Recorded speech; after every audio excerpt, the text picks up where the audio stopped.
Salut, c'est Marion Richard, monbeauprojet.com.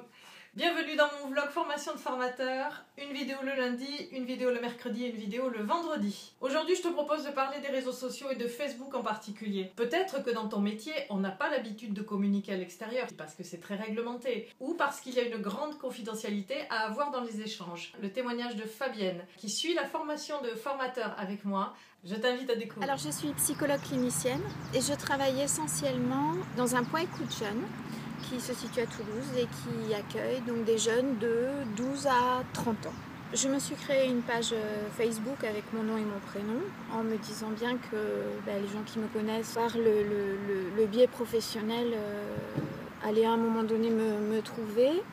Et donc, du coup, j'ai pris le parti d'en faire un espace ouvert, mais professionnel. C'est-à-dire, effectivement, je ne publie pas sur cette page d'éléments de ma vie privée. Je la dédie aux liens que je peux maintenir, entretenir avec les jeunes que j'accompagne. J'utilise vraiment cet outil comme un lien avec eux. Il y a une phrase de la philosophie, de la littérature ou d'un autre champ, voilà, je vais la publier. Je passe et je regarde ce que publient les amis qui sont venus sur cette page.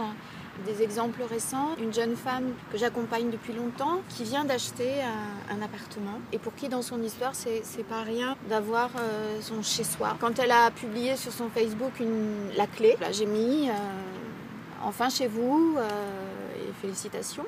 Quelqu'un d'autre aussi qui a écrit récemment un texte et j'ai commenté quelque chose comme quoi je trouvais vraiment ce texte très touchant. Et elle a répondu que c'est marrant parce que quand elle avait écrit ce texte, elle avait pensé à moi. Il y a quelque chose aussi qui peut se boucler, se réinterroger. Je suis toujours là. Pour certains, c'est une façon aussi de me dire comment ils vont ou qu'ils ne vont pas très bien. Ils font très bien la différence entre l'espace public que peut être le commentaire en dessous d'une photo.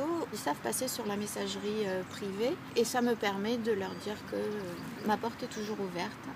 Pour des gens qui peuvent être justement pas très bien arrimés dans l'existence, c'est un moyen parmi d'autres, ça peut pas être le seul, mais en tout cas de faire du lien social, parce que c'est un réseau social, ça fait pas tout.